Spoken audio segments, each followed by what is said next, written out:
Hi, I'm Larry VanMersbergen, host of the Doctor Who Collectors Podcast, and this is The Legend of the Traveling TARDIS.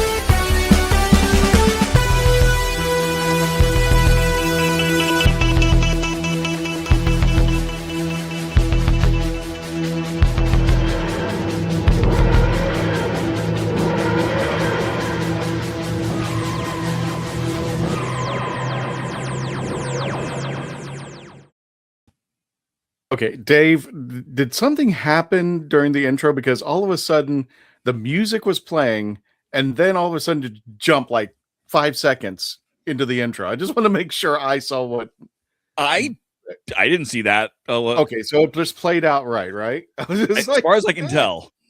The music went like like, oh my god. We're having one of those shows, ladies and gentlemen. Yeah, I just rebooted my computer. That was great. That was just great. That was useless. Ladies and gentlemen, welcome to the Legend of the Traveling TARDIS. My name is Christian Basil, and thank you for joining us, all 100,000 of you. Thank you. And for those of you who haven't subscribed, what are you doing? What are you waiting for? Go ahead and hit that button. Today, we're going to be talking about collecting Doctor Who with our very special guest, Larry VanMersbergen. He also has a special location on TikTok where you can check him out and see. I believe Larry does a lot of content on stuff that he's collected throughout the conventions, but I'm going to let him explain for it a little bit more into that. So we're going to be bringing in our special guest a little bit later, but let me go ahead and remove the screen so you can see me. And welcome. New camera. I'm hoping the microphone stays on, but I was just like, you know how the doctor like brings stuff up and you know, he's working on the TARDIS and then all of a sudden just other things that shouldn't go wrong. Yeah, this is what we're going to go in for tonight. So actually you heard of my co-host. Oh, hey there, Rose Kirby. And you heard my co-host, the lovely Dave Chapman, and I'm bringing him on. If for some reason, okay, I see what's going on. Yeah, there we go. Oh, there we go. There we go. How you doing there, Dave? Hey, I'm doing great.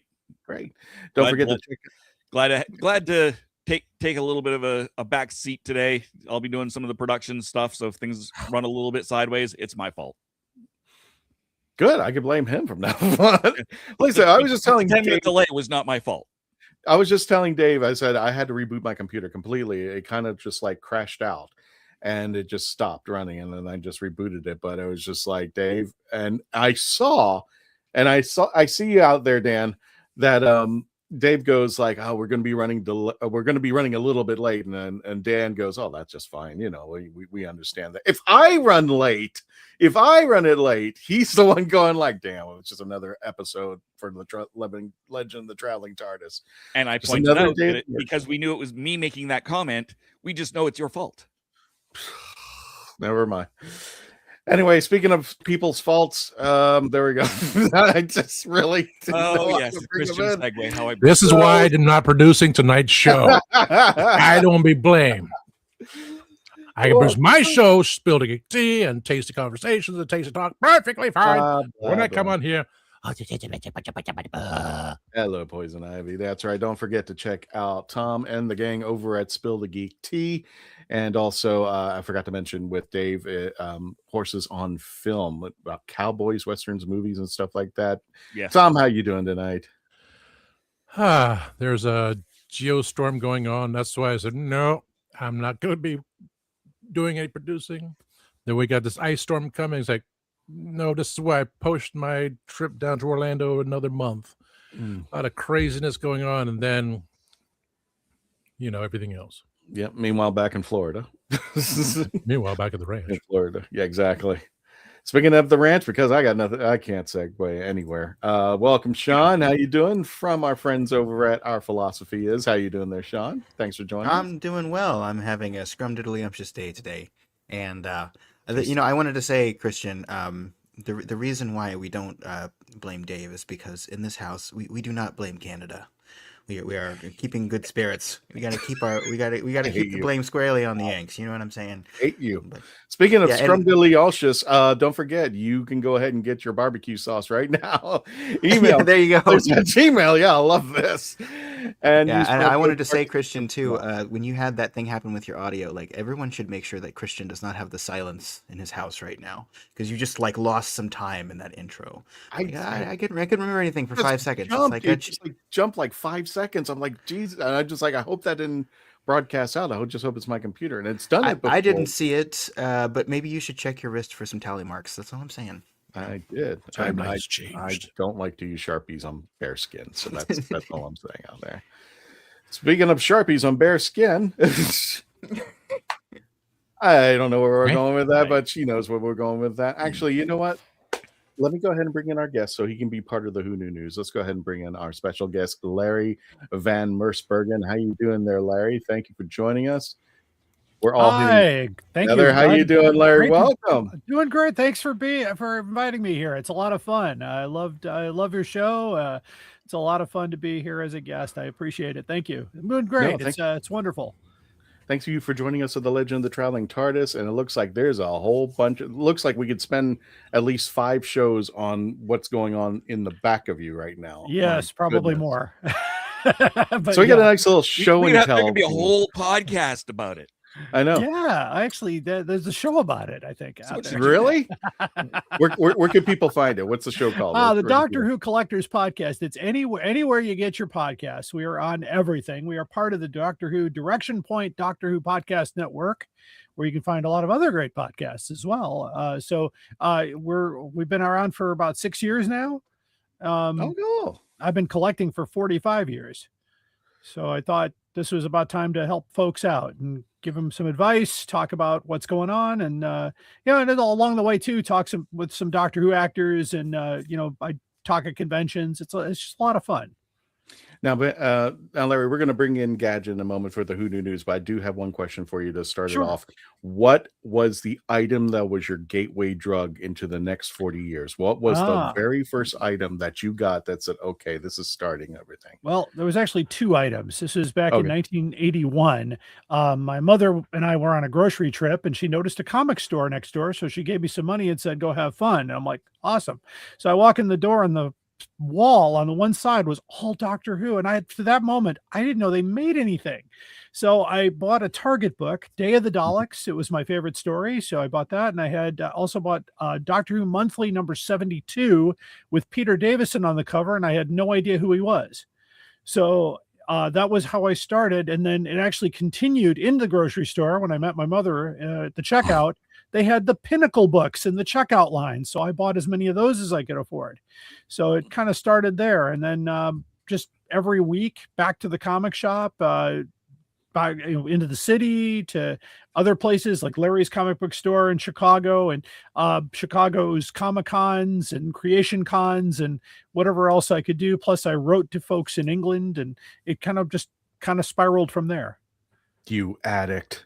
If you're going to have an addiction, I guess this is going to be a good one.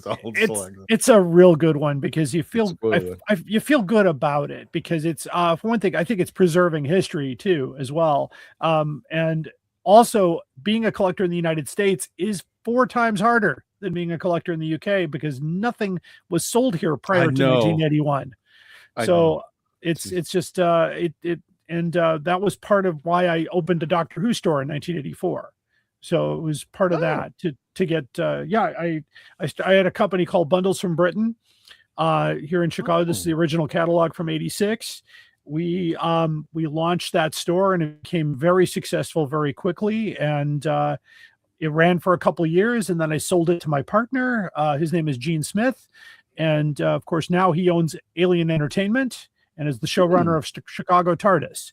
So without all that, that's kind of where it all started. Oh, well, there's no cure for this addiction. Speaking of no cure, Dave, hit the button. We're bringing on Gadget. So, All right. I don't. Oh, this show's going downhill. Push the button, Dave.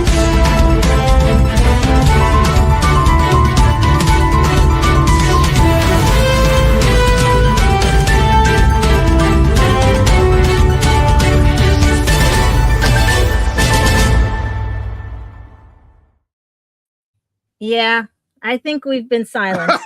I think we have been. Because that would explain the show. That would explain the show. You got a little something up here. You got a little something. I'm like, well, how many times have we done the opening? Look at this. Look at this. Please, dear God, don't tell me you use like a permanent marker. I won't be able to explain this to anybody.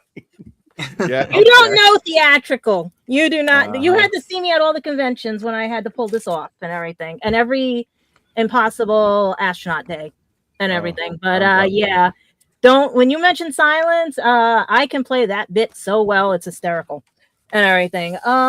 But we have to start sad because I can't do happy with this sad thing we just found out and everything. But if you guys have tuned into Instagram, and it's upsetting me now and everything because that John Barrowman, you know, he's Tom. Tom, can you bring in those 2 pictures that are still in the chat that I uploaded there? Could you bring those in if you can? Go ahead, Gadget. I'm sorry if you can. Yeah, no, I just want to make sure I get it right because of everything because it is tearful because everyone knows this puppy. Everyone has seen this puppy, everything, and John Barrowman's child. I'm going to call it his child because I believe that. If you can't have any children, they are your next best thing as children because they could have the soul of the child you were meant to have.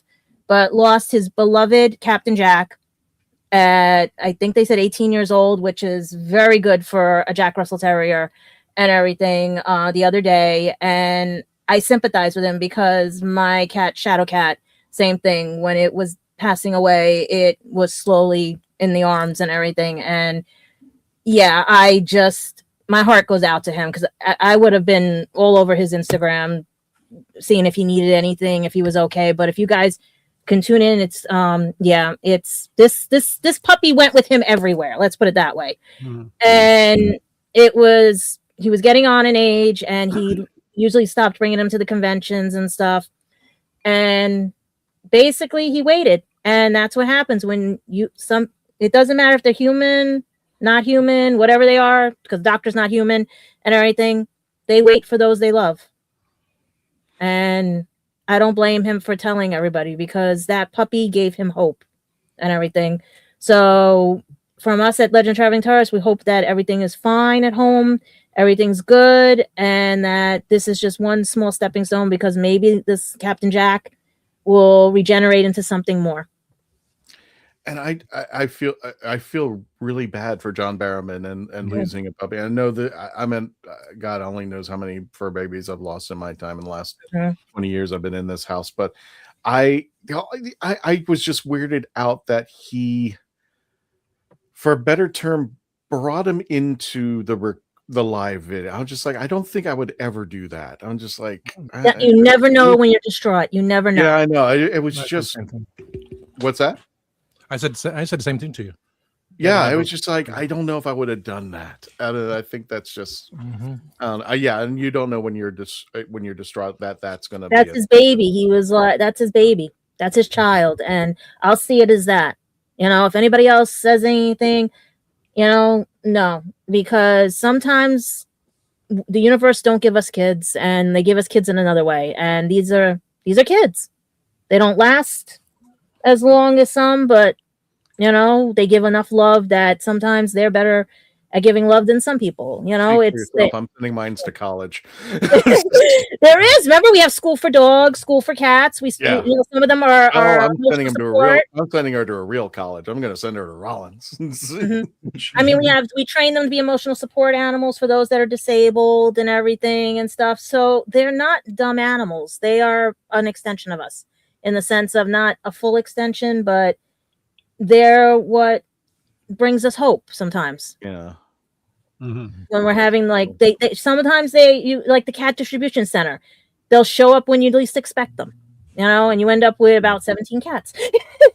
And I think I speak for Larry and all of us, all of our loves, hopes, and prayers for John and his husband. Yeah. And I'm hoping that the only way, I don't like to say it in this regards, but the only way to fill up that hole in your heart when a fur baby leaves you is to refill it with another one who needs love out there and compassion, who needs a life, a new permanent home. So, and even a senior animal needs some love too, because sometimes people forget about those animals. So, what Yeah. else we got in the new chat? Well, right. So now we're going to go happy because we have an I don't even know what to call him because I think he's immortal. But We Tom like to think. Baker is not going anywhere. And Yep. today, especially, he turns 92 young. And he is, as we just found out, still doing Big Finish, doing other things in the process, making everyone laugh and enjoy life because, like he said, what's the expression, Christian? Because I don't want to get it wrong about never growing up. And everything that he always used to say. Never give in, never surrender. Stop reading my mind. Does anybody remember the quote he made in Doctor Who where it's about childish? You can't be. Yeah. What's the point of growing up if you can't be childish? What's the point of growing up? Yeah. There you go. Exactly. So that's what I'm saying. It's like you grow up, you grow old and bitter. This gentleman is showing you that you stay young at heart, you're living forever. Mm-hmm. I actually I wanted him to do a William Shatner and launch him into space. I want him on the show. Like, you know what, Tom, if you hear us, Tom Baker, come on the show. I would love that. You're more than welcome. Anybody Thank you, out there that's Virginia. got connections, bring them right on. And Larry, Alright. speaking of collections, this Yes. particular picture, this is actually mine. Oh, nice. Way back sometime in the 80s, I actually wrote Mhm. a letter to Tom, and I didn't, I forgot what I wrote into it exactly, but he basically sent out one of his pictures with his signature on the back, and this was what Yeah. the picture looked like. So Nice. I've got that. I Yeah, got a very sweet. signature from Very Tom. cool. What else we Yeah. got in the news, Gadge? Well, those of you that are hoping we don't end up in the wilderness years and everything, guess what? This March, we've got 3 new stories heading to book re-release and everything. We have, make sure I get this right, because we have the first story, which is to be released, is The Aliens of London, which aired back in 2005 Mhm. and introduced the Whovians to the Selene and everything. The second one is Satan's Pit with the Impossible Planet, so you didn't have to worry about losing out on both stories and everything. As well, so you're getting like a fourth free book and everything. And the third novelization will be The Time of Angels, which aired in 2010, along with Flesh and Stone. So it's basically you're getting multiple stories in one, and it's not bad and stuff, but it'll keep you guys going until we figure out what's going on with Doctor Who right now. Because even Radio Times has listed how to watch Doctor Who and everything. If you are planning to bide your time to catch up on things and stuff, it's giving you the whole breakdown on how to watch it, how it should be each season, where like right now they say to take Doctor Who season 18 in 1980, then add in K9 and Company in 1981 and do it that way, and then go to the movie. And then it's when it gets jumbled up is when it's the New Who, which is basically 2005 and on. It tells you how to watch that in order, adding in the Sarah Jane Adventures after Miracle Day of Torchwood, as well as the Doctor, the Widow, and the Wardrobe. And it just goes on and on from there. So if you want a copy of that, you go right to radiotimes.com, look up the article that states how to watch Doctor Who in order, including TV spin-offs. That way you have your books and your shows to watch until we figure out what is going on. And I hate the fact that I can't get this article to open up, but it was basically Carol Ann just basically saying, BBC, it's up to you now. Don't disappoint the fans. Mm-hmm. And Oh boy, we're screwed. she's the first companion, the one that helped start it all and everything. And she's telling BBC, get off your butts and start figuring this out. Well, happy birthday, Tom. My goodness, I hope you get another 90 years on the planet. And oh my goodness, I mean, like if I make it to 90, I hope I have the same, not only the same constitution as Tom, but my dad, who hit that wonderful age of I don't give a rat's butt who hears me. You guys know what I'm talking about. You hit that age and just like everything, the filter goes away. And the Yeah. filter, is no, gone, there was yes. no filter. Yeah. I'm just like, Dad, did you really? Never mind. Never So exactly. So without further ado, let's go ahead and I'm trying to get this off. Dave, did you want to go to commercials, or did you want to start somewhere? We can go to commercials. We got about that. We're a little early, but we're at that time. Okay, you got it. when we return, we're going to be talking to Larry about the Doctor Who Collectors Podcast, more about his stuff. Do you have something to showcase for us? I always do. Yeah. Oh yeah. Well, I'm just this is from the 70s here. The original Doctor Who comics were released in these little comic. These fold out into newspaper size. But this is from the late mid 70s because Tom Baker is featured as in this issue. I was going to say that's Tom and Jerry, not Tom Baker. No, I know what this is. Yeah, I know what this is. Oh my I think I've got one I can open up for you here. Okay. This has the Doctor Who adventure. If it's what I did, I saw this in the comic book stores here. Yeah, you couldn't touch them. You were not allowed to touch them. No, and I don't mind opening them up because there's Star Trek in here, and there should be a bunch of them in there. Yeah, let's see. Of course, it's probably all the way in the back of the newspaper here. Here we go. Doctor Who. Let's get that up to the screen here. So Doctor Who. Yeah. So this is what came out first. Of course, later some of these were reprinted in the Doctor Who weekly magazines, and I've got all those too. So it's a lot of fun to find these, and it even goes earlier than that because I've got, I'm gonna have to put you guys on speaker here, otherwise these are gonna pull my head apart. You're fine. Is our these? Yeah, these were not allowed to be touched in the comic book store. Now, just in case people are not familiar, what is that? Can you guys hear me? Yeah, we can hear you. Yep. Yeah. Oh, I think I lost my sound. Hang on. I guess I got to plug that back in. That's okay. I don't want to be the only one. With mixed emotion. So, there we go. Can you hear us now? There we go. Can you guys hear me again? yes. We always could. Hello? You couldn't hear us, but we could hear you. Uh-oh. Oh boy. We might go to a commercial break. He might be on mute on his headphones thing. You know, he has the volume control on the headphones. He might be mute on there. He'll go to commercial. Well, you know what? I cannot hear anybody for now. I'm not sure what's going The on here. headphones has the volume thing. It might There be we go. stuck there. Am I back? You froze up for a second there too. Yeah, Larry, you're fine. Yeah. Cool beans. Actually, if you don't mind me, I have a personal thing to. I'm having show sound right issues. Here. There Yes, you go. that is the other thing I was going to ask about to display. There you are. Ladies and gentlemen, we have over 100,000 subscribers, and we're actually at 106 right now. Look at that. And I want my copy. I just like the fact that when I first got the message about this, it goes, "Oh, we made these things lighter and smaller, and it's not this." I'm just like, "Oh, what a nice way to say you've gone a little cheaper on the award." But yeah, we are so happy about this. 100,000 guys. If you can tell your friends to subscribe, or I think, if I'm not mistaken, just for giggles, the official Doctor Who. The Doctor Who official YouTube channel, I think they're like at 4.5 million or something like that. So we're catching up. We're catching up. The hunt for 1 million. Yeah, exactly. At least for 1 million there. So that'll be Spaceballs 3. Exactly. Can Larry still not hear us? Yeah, I think he's. Oh boy! All right. Well, Dave, Dave. Let's go to commercial break. Give Larry some time to put this up here first because that'll do the thing. And I'm gonna hit the wrong button because of course. Why can't I hear anything? There we go. Can you hear us now, Larry? Oh, we can hear Larry. Well, yeah. Yeah. Let's find. All right, Calling? going to some time. Trying to find the commercials here. There we go. Yeah, maybe you could message him during the commercial or something.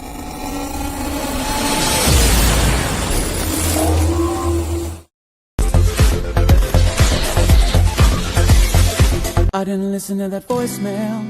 I'll tear open that letter you sent. Don't you tell your friends I want you back. I gotta leave you now unread, because you've already said those words that switched my heart to dead from loving you. So you'll stay ghosted and I'll stay focused on sewing clothes. The spell stays unspoken, a dark silhouette of a marked man, and I'm broken. Right down. I didn't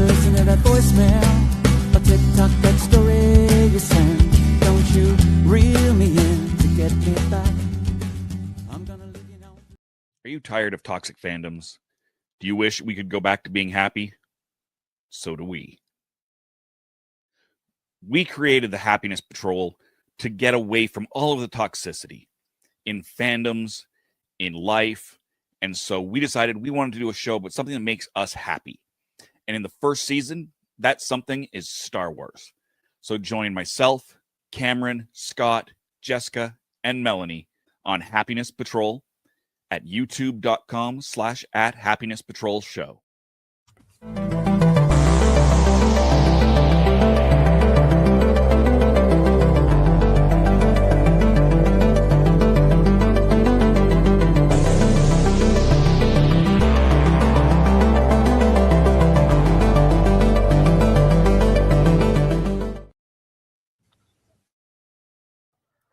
I'm author Mark Muncy. And I'm author Erica Lance. And this is Eerie Travels.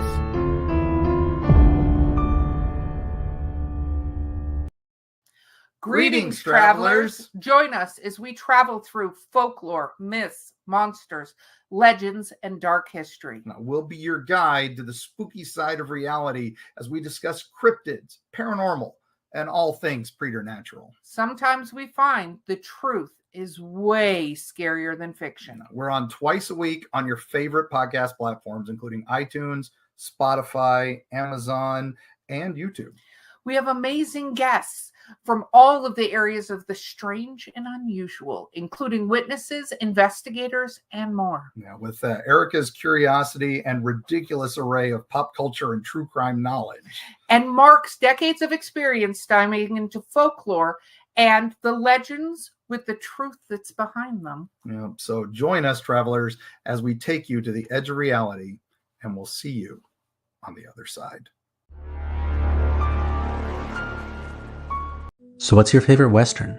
Is it this one or maybe one of these? Is it a revisionist Western, an anti-Western, or maybe it's an all-time classic? Whether your favorite Western is in black and white, vibrant Technicolor, a spaghetti Western, a neo-Western, a comedy, or maybe it's only really Western in spirit. Whatever it is, this is the podcast dedicated to determining the top 100 Westerns of all time. Every second Monday on YouTube, Spotify, and Apple Podcasts. It's Horses on Film. Hello, my name's Sylvester McCoy. Welcome to the legend of the Traveling TARDIS. And ladies and gentlemen, welcome back to the Legend of the Traveling TARDIS. My name is Christian Basil. Welcome back, everybody. We got special guests, and I'm hoping his headset works. Larry, just nod your head up and down if it works. Please Can you hear us now? Can you hear us now? Larry? Can you hear us? Oh, no. No. The joy of live. The joy. Yes, exactly. Larry, can you hear us at all? All right. Interesting. Okay. So I don't think Larry can hear us. I don't think Larry can hear us now, but I can can't hear hear you. anything. Oh no. Okay. I could hear the music during the break, but I can't hear anybody talking. Oh wow, really? that's weird. Yeah, it's plugged in. Okay. And it works. Dave, I don't know what to do. I cannot hear anybody The speaking. white thing that's on his cord, that like on the headphones. Oh, he can hear the commercials. That's the thing.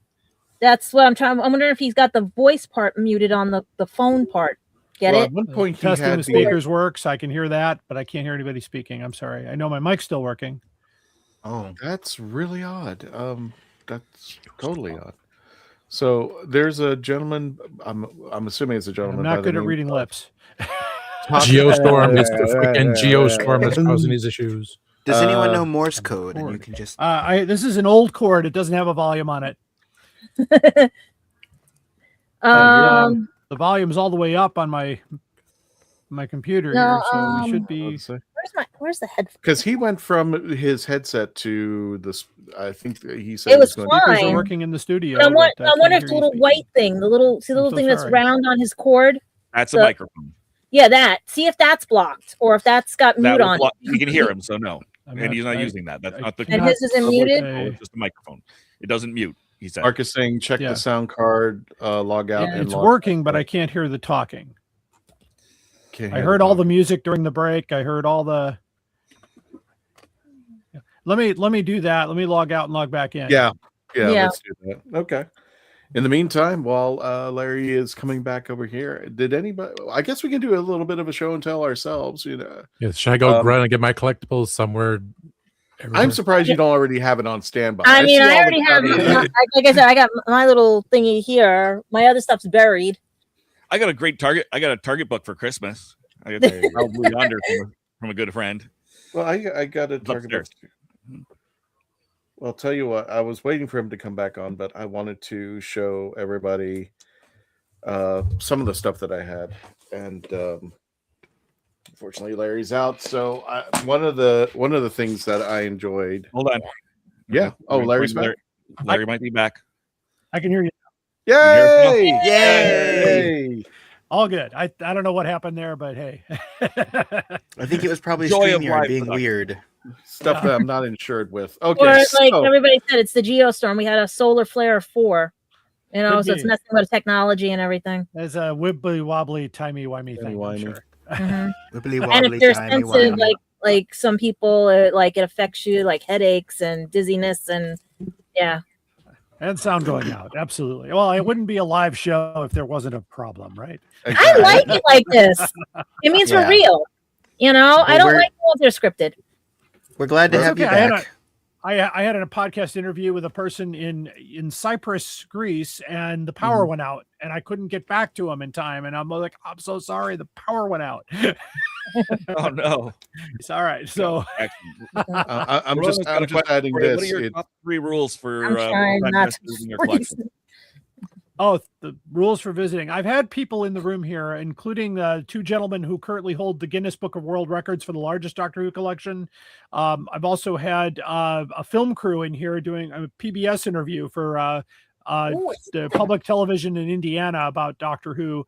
And then I've also had people who just wanted to come up and check it out for themselves and just be lost in the room for a minute. So usually it's the big rule, of course, is don't touch anything unless I invite you to, and be careful as you walk around. It's mine. If I look at it, it's mine. That's mine. Right? Yeah. It's and of course be careful. With walking around, as elbows can knock things off of shelves, and that could be the end of something. So, yeah, it's those are pretty basic. So, Larry, I have to ask then. I myself am visually impaired. Have you ever had any legally blind people in that room? Because that sounds like we could be hazardous in there. No, I've never had that, but not hey, it's not. I've never had anyone like that in here. So, but I mean, a lot of people who are visually impaired use canes to tap around. But I mean, I've been in I go to antique shops, for example, sometimes, and it's just you kind of have to do the T-Rex arm thing. Just keep your arms in, because you can't always see what's on the side. Do you have any things that could be knocked off easily? Yeah, actually, I do, but it's just because of the limited space that I have, and it's some of the things are stored outside the room in archive boxes. I've got the Target books don't all fit on that shelf. There's more that go in the later ones I've got in a box, but and then of course behind me are stacks of boxes that have all the magazines, Radio Times, and books that don't really stand on a shelf very well, like thin paperbacks and things like that. Right. First of all, Sean, don't feel bad. I'm a bull in the china shop, and I can feel okay. I'm mad. I've got the TARDIS teapot sitting right here, and I can't get it out because it's wedged. Because, like I said, I'm fixing the apartment. Right. If it's fragile, right here. it's doomed. That's all I'm saying. If it's fragile, it's doomed out. Because you said the arms T-Rex teapot. Like I said, oh wait, you reminded me. I have a teapot. Well, that I relate to that though, Larry, because I mean, when I was younger, I had this really nice thing I built. It was a giant Lego set of something, and I just finished it, and I put it. And some of those things, it doesn't matter what they are. If they're top heavy and fragile, sometimes there's just no safe place to put them unless they're really high up. And my older brother, as soon as I finished it, just bumped it off the table with his backpack, and it was never the same. Yeah. So I know that, and your stuff is infinitely more precious than that. So that feeling, I relate to that. A lot of it is just plain old, and that's and it's some of it's delicate, and usually it's especially like the talking Daleks from the 70s. They have to have a little oil before they'll talk again. K9, those motors freeze up, and which is actually great for collectors, because if you buy one that's broken, it's probably not broken. It probably just needs a little 3-in-1 oil.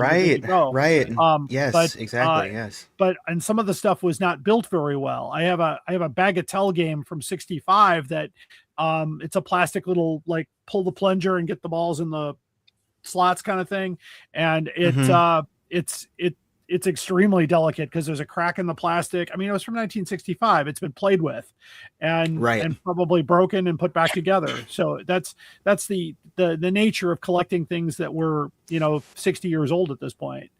So, right. I mean, vintage game console collectors as well. What you said about them being broken. I mean, like, sometimes people will put things in shops and you're like, oh, this doesn't work anymore. They'll sell it at a discount. And it's like, if you know how to fix it up and get it to work, it's like, hey, you just got a great deal on something, Absolutely. I got all my talking Daleks for under $20 because they said they're broken, just used for parts. And I'm like, I bet I could get him talking again. And I got them all talking. So it was nice. It was great. And the K9s are tougher because a lot of times you buy them, they made this mistake of making the record, like you could pull the record out and turn it over. Well, if you can pull the record out, that means the record can be lost. And so a lot of those K9s don't have records because kids took them out, they're lost, they're gone, they're broken. So I got lucky to get a K9 with a record. But that's just how it is. And of course, in the United States, none of those things sold here. So everything had to be imported. And that's the nature of the Doctor Who collecting prior to 81. Everything that was produced before that had to be imported. Was that when it was picked up by a lot of local PBS stations?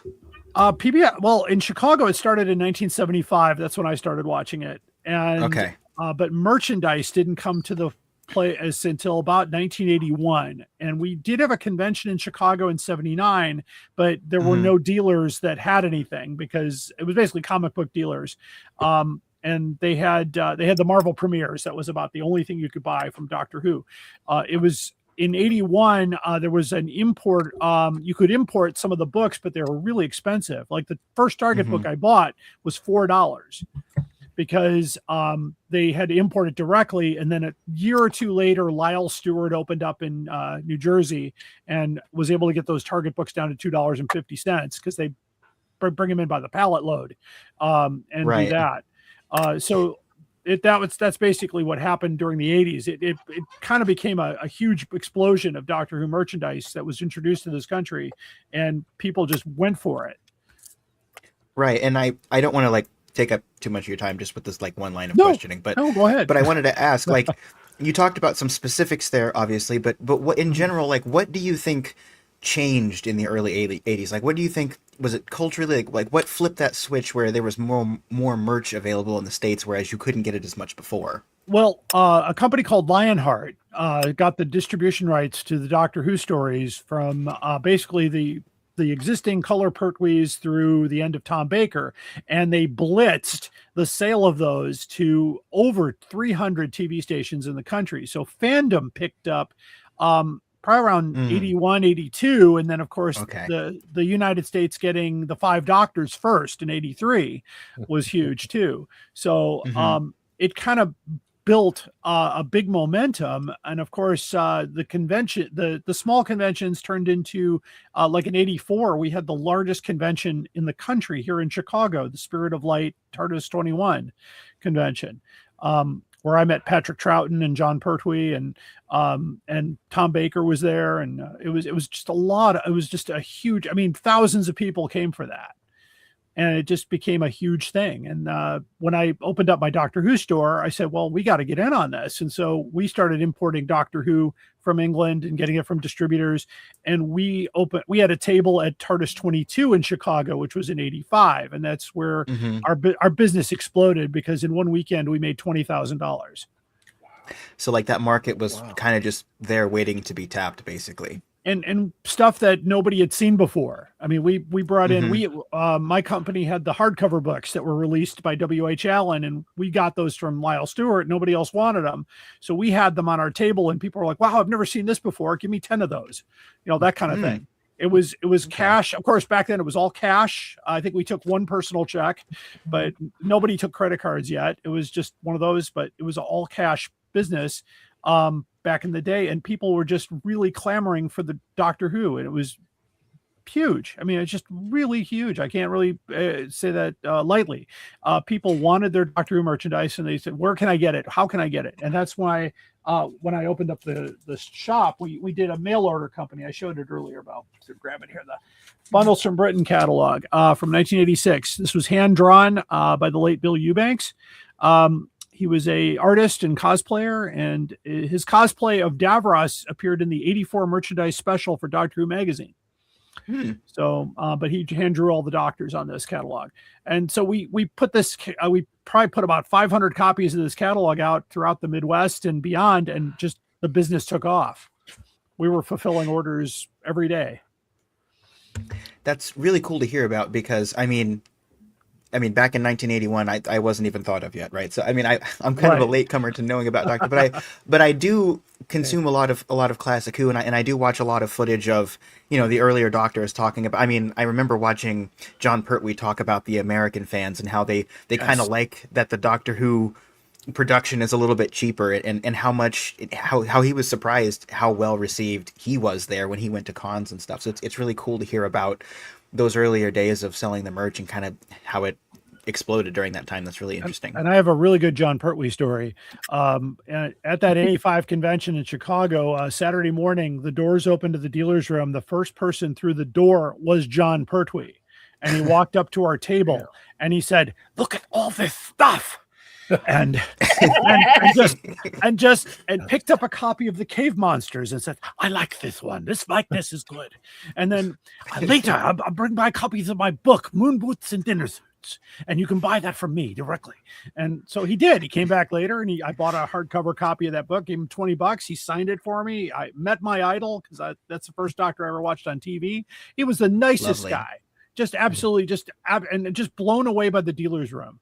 Because that was part of his, and of course, the funniest part was after he was talking to us, his handler found him and said, "Mr. Pertwee, your autograph session started without you." "Really? Who's signing my name?" So he was just, these are what you got to start writing in the book. Yeah. You have to write these stories down in a book and everything. Well, my story is in a book.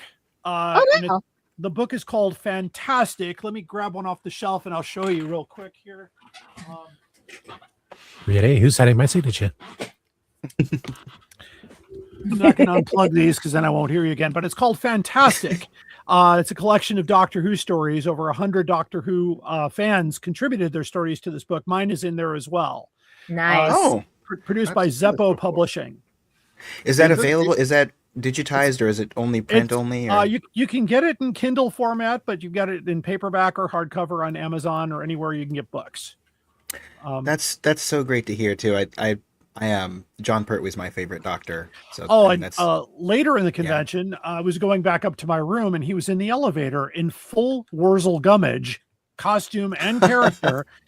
"Oh no, the Scarecrow has control of the elevator," and he pushed all the buttons. And some people that opened the door and saw him and said, "I'll take the next one," because not just Doctor Who fans were at the convention, but I was in the elevator the whole time. And the funny thing is, I was telling that story at a convention on a panel for John Pertwee, and I said, unfortunately, this was a time before phones, so you just have to take my word for it. And a guy sitting at the other end of the table said, "Hold on, I was in that elevator." I was there. I know that happened. And I was like, "Oh yeah, okay, that's great." I'm like, so was he there was he there at the con to be like the third Doctor and Wurzel Gummidge as well? Yeah, because they showed Wurzel Gummidge in the dealer's room. It was the first time anybody in America had ever seen Wurzel Gummidge with John Pertwee, which is great. But he put on the full costume and did a Q&A, and then later he was, of course, the very famous water gun fight broke out there between him and Patrick Troughton. I was in the front row for that. it was a great time to be. Where was that held? Chicago, the Hyatt Regency Hotel downtown Chicago back in 1985. I think I know a few people who have pictures of the water gun fight. Oh, they're floating around. Yeah, people had to take the picture and then take the film to the drugstore and wait 4 weeks for it. Yeah, but that was and then the autograph lines were a little bit hectic. They would all be sitting at tables, and it was just free for all who you're going to. So a lot has happened because my partner, who was Gene Smith at the time, he said, if I ever run a convention, I'm not going to do it this way. And of course, he runs Chicago TARDIS, which is very organized and it's wonderful. And you guys should come up to Chicago and be there with us next November if you can. It'd be a lot of fun. Eventually, I'd love to make it down for that because I'm up in Canada, so it's a little bit different trip. I'm in Western Canada. Oh, what is it called? Yeah. Did you say Chicago? Chicago TARDIS. Chicago TARDIS. Okay. It's been around since 2000. Yep. Last year we had I did 2 main stage interviews. I had Carol Ann Ford and Katie Manning on the stage and Steph DeWally. It was a lot of fun. Nice. Katie Manning played my favorite companion during the Pertwee era. So it's just I still think it's Sally Sparrow. I think she got sent back. Oh, she's great too. I've known Katie Manning since 1984. When I met her there at the convention, she gave me her address and said, "Write me." And so we've been writing back and forth until she joined Twitter a few years ago, and we still continue to talk. But she's a wonderful lady, and I call her a dear friend. She's really wonderful. We've had her on the program here as well in the past, so by all means, give her a twice. Yeah. Give her a hello from all of us. Of course, and she'll know who you are. Absolutely. It's a lot of fun to be in that world. It's been just a roller coaster because I know we had, even during the wilderness years, we still had the Who USA tour. We had Doctor Who on TV for a good portion of the 90s. And it was just a great time.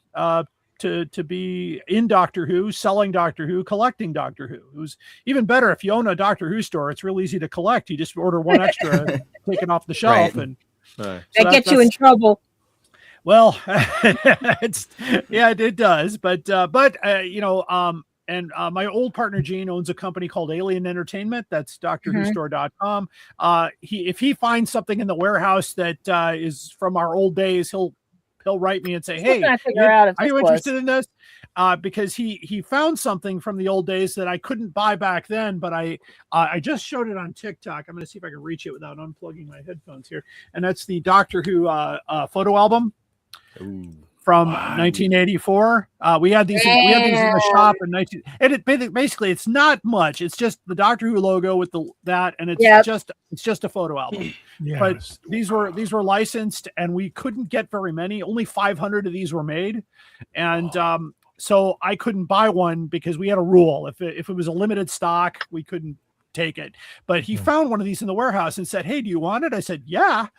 I wanted it 45 years ago. Well, this was $1 in FYE when they were closing down, and I just looked at the bottom now. I didn't realize it's numbered. The only reason I got it for $1 was damaged because someone dropped the box. Yeah, they came in 3 colors. They came in gold, tan, and red. So, and this one is still brand new. It's got the plastic on it. And wasn't there a blue one? No blue. They were never made a blue one. Never made a blue one. Only 3 colors. Wow. Larry, we've got some questions for you in the chats. Sure, from the Candyman himself. What's the most unusual, weird Doctor Who collection piece? Mine is the 9th Doctor, 10th Doctor Sonic Screwdriver label as at the 11th Doctor screwdriver. So that's a good question. I'm not sure. Let's see. What's the most unusual piece? Probably let's see. Hang on. Dave, we'll take another commercial break while he's looking for this. Oh, there we go. What do we? It's an old piece, but you'll love the artwork on this. This was a baby Dalek plate from 1965. And check out that artwork. Yeah, and there was a whole set. I mean, there was teacups, there were dishes and that, but they're very hard to find now, but they did a whole set of these during Dalek Mania. So it's I mean, I don't know if that qualifies as unusual, but I find it unusual. It's one of those. I mean, I've actually did a podcast show. They did a Doctor Who coffin back in the 90s. You could be buried in one of those. There was a Dalek weather vane that came out for a while. But there's a lot of interesting things. I have the Dalek pillow. I did the coffins and more. That's the actual coffin. I got that picture from David J. Howe. Oh my God. I don't know. And I mentioned it's real. Yeah. That's a real. No, I mean, what's that on the side? It looks like it winds up something, or is that just a strap? Those are the handles. Those are the handles. Oh, the handles. Yeah. Okay. Yeah, for your 6 friends, you know. I would pay money if I could have Daleks shipping me out on. They just carry a bunch of Daleks just carrying me out. Now, when I did get to attend the funeral of Chris Achilleos, because he was a dear friend, and he did have a Dalek honor guard at the crematorium. So it was my first Zoom funeral, and just a very moving service. And Chris was a wonderful man. He was supposed to be on my show, but he didn't tell anybody about his cancer. So, but he had a Dalek honor guard. So yeah, he went out with an exterminate. Nice. Mm-hmm. But yeah, the coffins were interesting. There's just, oh gosh, there's so many things out there. And I try to find the unusual if I can, but usually it's, if I see something, I'm like, hey, that's kind of cool. I'll take. Oh, I do have a Doctor Who label maker. That is pretty unusual. Oh, what? It's not unusual to have a Dalek. Dave, I think we're gonna have to spend eight episodes. It's a Dynamo. It's a Dynamo label maker with the Doctor Who logo. It is licensed. You just feed the thing in there, and you click the labels through and move the thing for the letters. But that's fairly unusual. It never got sold here. You'd think it would be in Gallifreyan. I wonder if it was part of a stationery set. Like they must have had like pencils, things.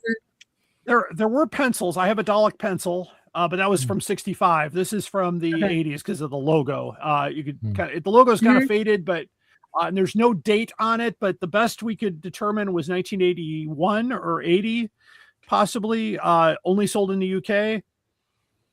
I came across this. Somebody had it on their it was a toy dealer had it on his site, and I'm like, okay, that looks cool. I'll take that. I'm still disappointed it's not in Gallifreyan. It's really that would have been cool. Christian, I want to has the alphabet plus a couple of dots and dashes. That's what. What's up, Sean?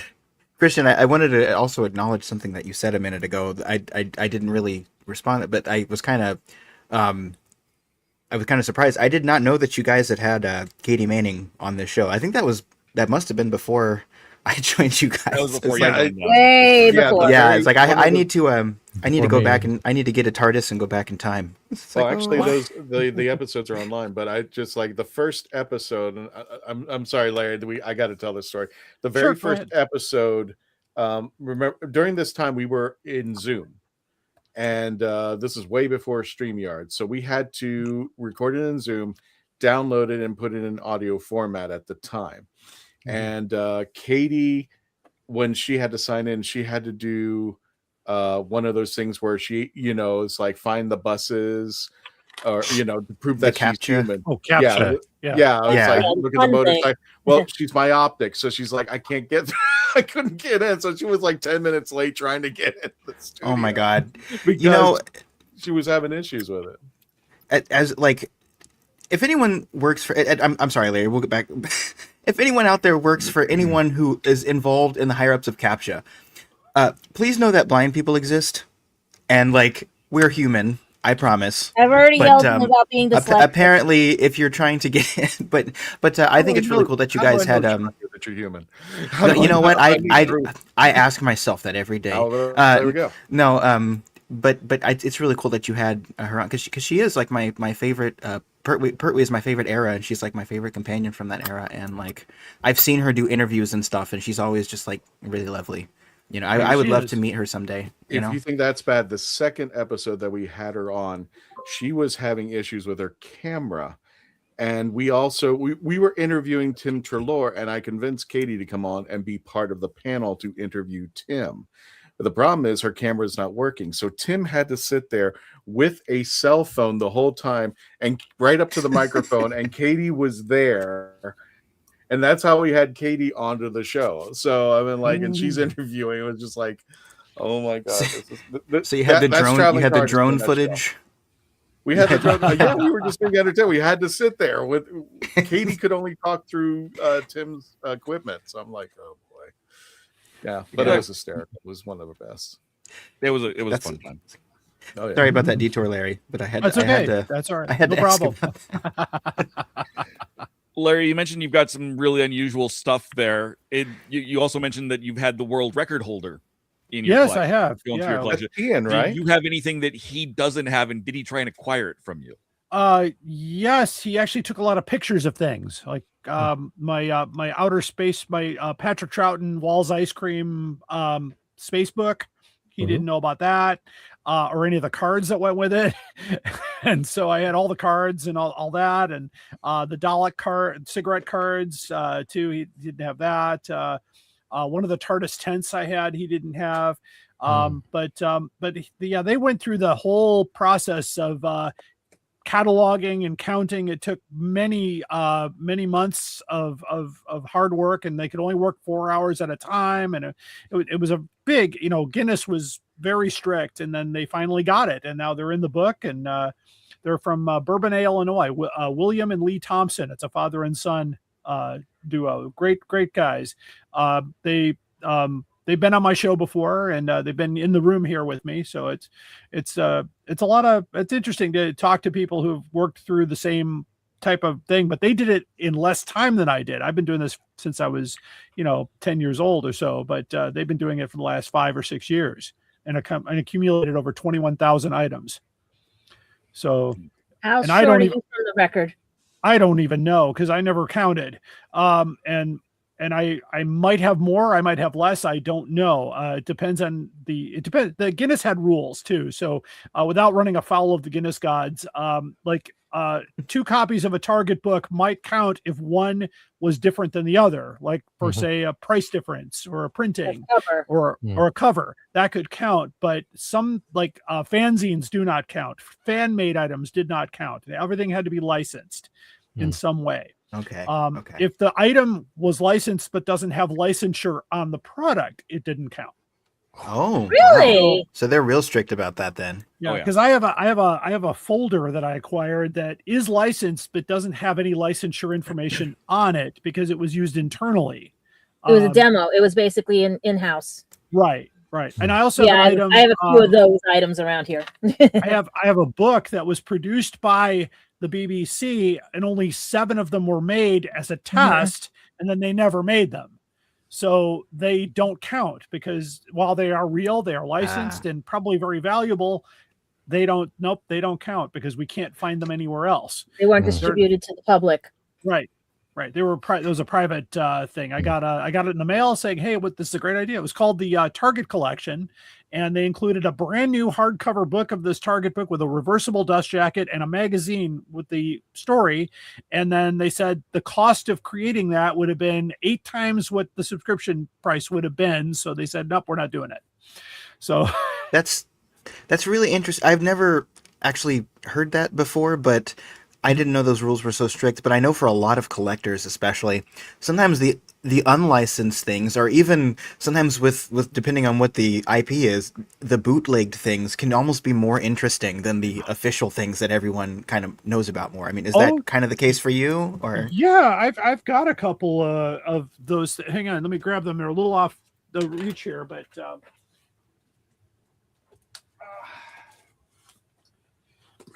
sorry guys, these 2 books were made by fans. Like, for instance, this hardcover edition of Survival. This looks it looks genuine, but Virgin Publishing never made it. So it's not very well made. And then someone else actually tried to copy the coveted first edition of the Loch Ness Monster, including the blue type, but it's extremely blurry on the front cover. and it's the These wrong. came out around the 80s, right? This came out. Well, the original of this came out in 1976. Okay. So, this was made by a fan using a very bad laser printer and and Lulu probably, but these are floating. It's okay, nothing wrong with Lulu.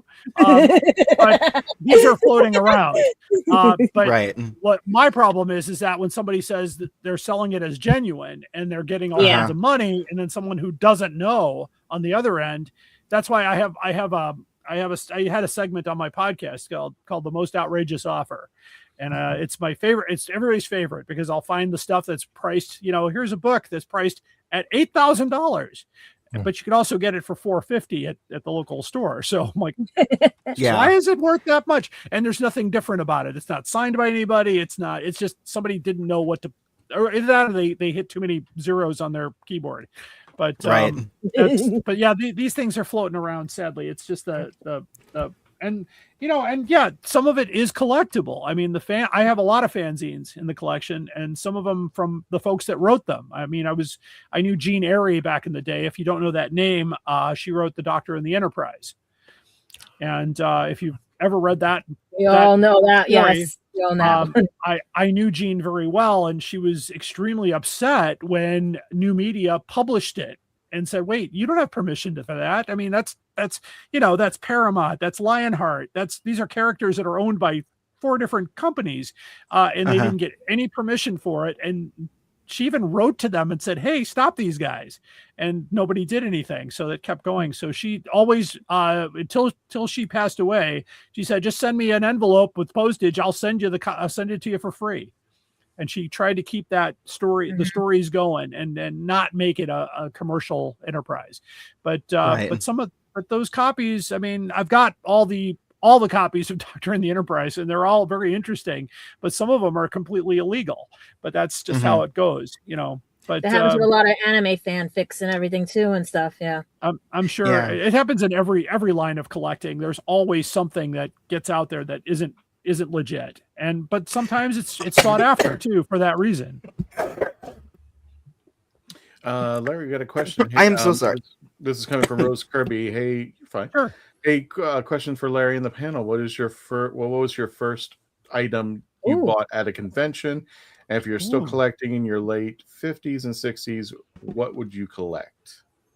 Well, I am in my late 50s, so yeah, still doing it. But I think the first thing I bought, actually, I know the first things I bought at a convention was there was a dealer at the big Chicago convention. His name was John McElroy, and he got the license to do official BBC photographs.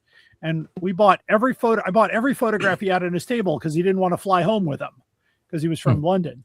So I've got those in a photo album. A lot of them are just they're promotional shots, and they've all got the copyright on the back of them as they were. And that's probably the first thing I bought at a convention. The other thing I bought at a convention, the next convention, was a hardcover copy of The Space War, because I'd never seen that in hardcover. And the guy had it for $10, and I said, I'll take it. And I still have it on the shelf, but it's just, going table to table. I bought some things from the Who shop of London. They were at Chicago TARDIS last year, and I'm still looking around, and that's a great seeing story. what, it is a wonderful store. Alex and her crew are listeners to my show, which is nice. I got my Doctor Who jackets from them. Wonderful, wonderful people. And I do an event every year at Who North America in Canby, Indiana. And a lot of times, sometimes I'll go, hey, you got some stuff here I could use. So it depends. It depends on where my focus is. Usually I focus on where my talks are going to be. Like last year I did toys and games. So I was looking at, what toys don't I have that I can acquire? This year I'm doing Doctor Who in the comics, because somebody had requested that. So I've been looking for these old TV 21s and these old comic books, going back to Doctor Who and the Daleks 66 and all that, and trying to get a complete set of those that I can take on conventions this year. I also did a talk on the evolution of the Dalek in books. And so I put all those Dalek books together and said, what am I missing? Oh, I'm missing this one, so I need to get that one. So that's usually how that goes. Interesting. I'm trying to see. I'm trying to see all the comics they have out because I bought one at a convention that I actually got the artist to sign and everything, but I can't see it on the list. Like it's the 10th Doctor and Martha one. Larry, because I have a big ego, can I show you? Can I show you what I have? That sure, you might of course. Okay. Well, first of all, Ueldis gave me this, and I was like completely shocked. But I believe, and I think he can authenticate. These are actually the money that was now from the ATM. Yeah. Yeah. And I was like stunned that he got that. So yeah, that was the money that was shut out. And these are just these are just some normal. I just wanted to let people know that I know this is weird that this magazine just by itself, but this is Simon Fisher Becker used to work on our show. Yes. And unfortunately he passed away in March, this past March last year. And this is the magazine that actually has Simon mentions him and it has a memoriam, but it's the only time in Doctor Who magazine where our show was mentioned because Simon used to work on our show. So that's one that I never leaves the house. I don't know why I've showed this one. Oh, Amy Pond. Well, the thing is, here's the story, Larry. This pisses me off to no end.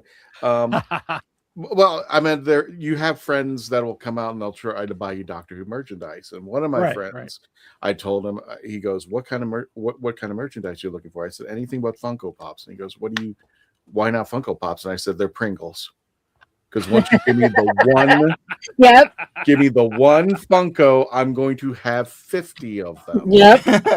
I'm almost there, but I'm just like, they sit on my shelf and do nothing, but I gotta have it. But for some reason, I'm being told that this is the most expensive one currently to date. It is that one. That one's getting harder and harder to find. Yeah, and now that they stopped making them, and what else do I have? The license is gone. I know everybody has this. Yeah. Oh yeah. Nope. I've got the one I could never get. The Key to Time. I got that. Hardcover and paperback. Hardcover and paperback, and paperback. Celebration, and I don't know if you have this one, but this one is not really Doctor Who-ish. Oh, I've got that. Yeah, I love all that the BBB stuff. Yeah, I've got Zero Imperative. I've got the Arizona Solution. Are those the VHS tapes you're talking about? Mm-hmm. Yeah, but they're not official. And right, I was actually going to ask you about that earlier when you were talking about because you were talking kind of about counterfeit things, and I did mention bootlegs, but I was also thinking about like unlicensed things, like Laserdisc. Doctor Who and the Daleks on Betamax. Oh my god! I still have my Beta. Go. Yeah, that one. I've got all the laser discs, including the UK ones. The only I never ones even thought about Laserdisc. Let me grab them because they're really fun to see. I got the cartridge for Star Wars. You got to take those laser discs and you got to take them off the top of your head and go information, kill, and just early happy birthday to Rose. I know, happy birthday. When is Rose's birthday? 22nd on Thursday. 22nd? Oh, okay. She got 2 days. I grabbed one here. This is the 5 Doctors on Laserdisc. So this came out in the United States, and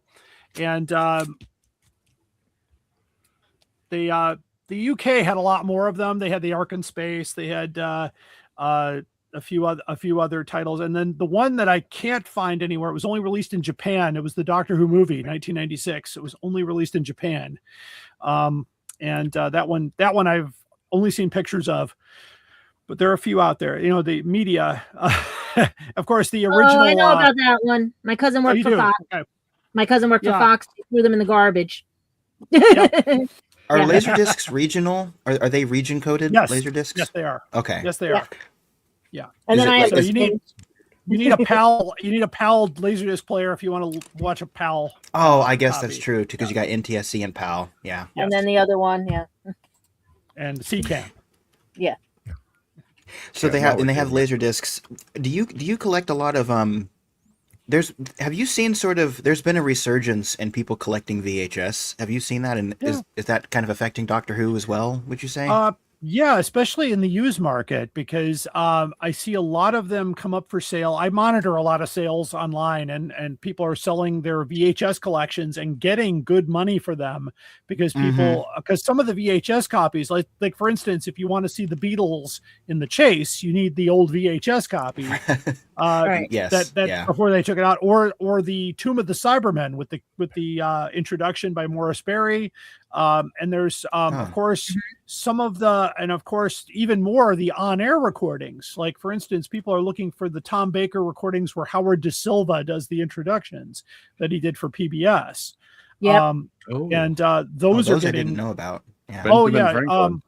Yeah. They thought the American audiences were kind of stupid, and so they hired actor Howard Da Silva from 1776 and other things to and the Doctor and Harry are now risking their lives for the Channel Cybermen. 21. I used to remember, yeah. And they would do these little narrations over it, and it was just I remember watching them on TV, and I thought, wow, okay. And at the end of the show, there'd be a credit for introduced by Howard Da Silva only on those particular episodes. But those episodes are on some special edition DVDs and some of the VHS copies.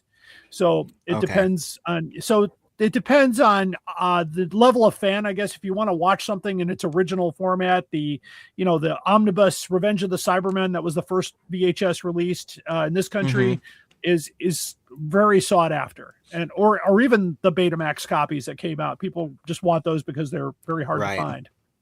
Larry, I don't know if he's willing to part with it, but Timescale says he has the '96 Doctor Who movie from Japan. Oh, he does. That's great. Good for you, man. I've never physically seen one, but that's great. He also has the Japanese stuff on Japanese VHS. I know it exists in Laserdisc in Japan. That was when I did an episode. He might have it. But that's really. I search every once in a while. I have a permanent search out there for Laserdiscs, and usually they come up. But that one I have not seen. Yeah, Akihabara. How many of those? Sorry, Gadget. Yeah, I did when he put the post up Akihabara. I forgot. You go there, you find a lot of stuff in Akihabara. Oh yeah. How many of the Laserdiscs that you have? I mean, I know there is there is one plant in the Midwest that had a particularly abysmal record for like Laserdisc getting rot over time and not working. Have you tested all of your Laserdiscs of Doctor Who to see if they're functional? Because I know a lot of them will just not work anymore. I don't have a player, so I didn't. But the ones I have are in. They look pretty good. I don't know if they play, but the only reason I think it would rot is if they got mildew or something in the process. But yeah. These of course I one of my sponsors is Bags Unlimited Incorporated, and I've been using them since 1981, and they make these really nice acid-free bags to keep the moisture out and to keep the light out of the the ultraviolet and all that can do that. So I don't know if it still works, but this it's not in its plastic, but it looks like it was barely played. That's And but I don't know. You can find Larry on DoctorWhoCollectors.com. You can also definitely follow him on TikTok at Doctor Who Collectors, I think it is. Yes. Yes. And definitely check out his stuff. I mean, some of the incredible merchandise that he brings out here. What is the one item? Okay. What is that one item? The one item is I have the very first Doctor Who annual signed by William Hartnell. Damn. God.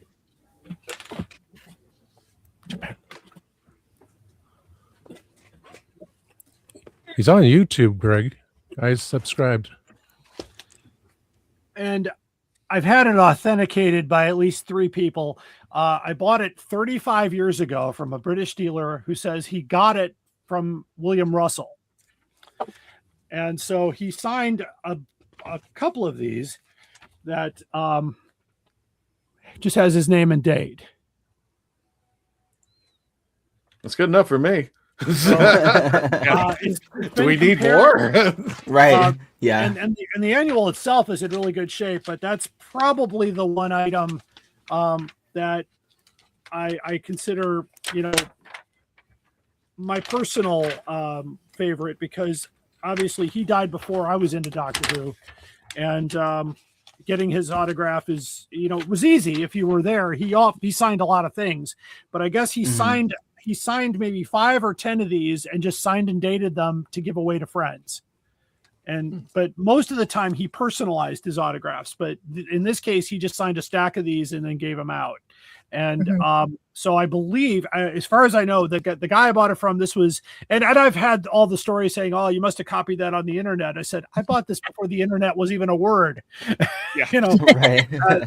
it's and I've had it looked at, and unfortunately, there's no official place out there that can authenticate his autograph anymore because a lot of them are gone.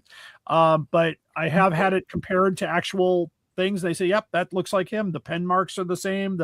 It's faded. It's got the thing, but that's probably the one item. So, and of course, these annuals are a lot of fun. I've got all the annuals, so they're a lot of fun. But really, nobody can authenticate that book? There's nobody out there that can authenticate the autograph. His William Hartnell's Not autograph. even that company that comes to the conventions and everything. I checked with them, and that's not one of the people they can help with. Because I'd be willing to pay a little money to get somebody to give me a thing for. And they can't find the contracts he signed at BBC to see his signature. No, but he did sign a bunch of things, and there are some very reputable autograph dealers that have his autograph that you're able to compare at least, and they are very, very, very similar. It doesn't look like anybody would have been able to forge that, especially back when I got it. Because how bad is his signature? Like, it's not bad. I mean, you can tell it's his name. I mean, I'll hold it up again, see if you can see it here. But oh, that's tiny. Yeah, it's just his name and 1965, and it definitely matches the autograph cards that are commercially available for him. So that's probably the one item I have that, you know, of course, I've got things signed by John Pertwee. I've got 2 doctors' books signed by Colin Baker and Patrick Troughton. And of course, I also one other item I'll just put up here. This is not only the very first Target book; it was probably one of the first Target books out of the box. This book belonged to the late Chris Achilleos and was given to me by his widow Tasha. Aww. It's apparently Chris wanted me to have it, and I was just deeply moved by it. It's in absolutely pristine condition. It was sitting on his shelf. He got it from the publisher. It's not signed or anything like that, but they're just with the first run. Yeah, and Tasha authenticated it that it's actually from that batch that came out. So the very first Target book that he drew, first book published, probably the first one out of the box or close to it. The author, the editor, the author, and the cover artist get the first 3 copies. Wow. And Gadget, you mentioned the handwriting of William Hartnell. Well, all those guys, when they sign their signatures, they're allowed to write sloppy because they're doctors, and doctors write sloppy. So William Hartnell's allowed to have a sloppy handwriting. You know, doctors never write well on paper. Larry, we're coming to the end of our show, but let me go ahead and for those folks, no, thank you. Let me go ahead and let people know that I want to thank everybody who came to Central Florida Comic. There we go. We want to thank everybody who came to Central Florida Comic Con this past weekend. We had a great time. We sold some barbecue sauce out there. And we will be selling it at other conventions as well. But the pictures, there's videos of the Daleks of Florida. Please check them out at facebook.com, facebook.com/FL Daleks. We just had a massively good time out there. And for upcoming, I just saw Tom. Anyway, I know. That's what I'm like. Right. I'm gonna sonic him. As I'm going to upcoming confirmed conventions, we have Space Coast Comic Con taking place June 20th to the 21st at the Wickham Park Community Center in Melbourne, Florida. Get your tickets now. We should be out there. We still don't know if the Daleks will be coming out there. I know at least Hal normally comes out, but we still haven't gotten a confirmation. I'm not exactly sure, but we will definitely be out there June 20th to the 21st, as well as Ancient City Comic-Con taking place in St. Augustine, Florida, September 25th through the 27th. And the Dalek Builders will be out there to interact with. All of them, from what I hear. That's taking place at the World Golf Village Renaissance Resort in St. Augustine, Florida. Get your tickets now. Also, don't forget to book your room. It is a fabulous convention. Very eclectic, and they've got some stars coming out over there. If anybody is familiar with Star Trek and the podcast that they do, one of them is called The Delta Flyers. It's actually hosted by, I can't think of his name. I keep getting it wrong, but I think it's Robert McNeil Duncan or something like that, Paris. And Garrett Wong. They will be out there. Both of them will be out there, and I'm not sure if they're going to be hosting anything, but they are definitely going to be out there, and they are the heads of the Delta Flyers on the YouTube channel. So Ancient City Con, again, your adventure is waiting September 25th through the 27th. Don't forget to get your tickets now, and don't forget to say the Legend of the Traveling TARDIS has sent you. We want to welcome again. Thank you for Larry coming on. Just Larry, you almost get the final word. Please tell people where they can find you. Okay, my website is drwhocollectors.com. We are on all social media outlets, and I'm on TikTok at Doctor Who Collectors, where you can get a complete tour of the Who room and all the collectibles here. That's actually where I got contacted by the Legend of the Traveling TARDIS. So thank you so much for reaching out to me. No, thanks for coming on. Appreciate it. And you're My always pleasure. welcome back. Thank you. Happy to come back. Anytime. I think we could do at least a year of episodes just on yours. I mean, we got a year covered by now, just unless anything happens. So, yeah, absolutely, this was amazing. Thank you so much. We Thank definitely you. want to welcome you back.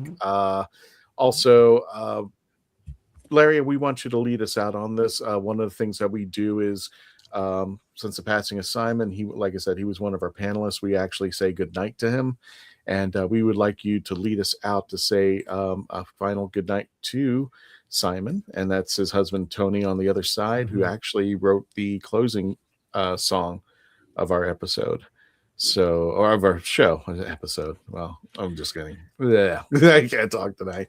So, Larry, if you could, with everybody else and everybody in the chats, please say goodnight, Simon. So, Larry, go to it. Well, I was lucky to have breakfast with Simon a few years ago. So, my friend, good night, Simon. Good night, Simon. Good night, Simon. And Simon. And Tony, take us out.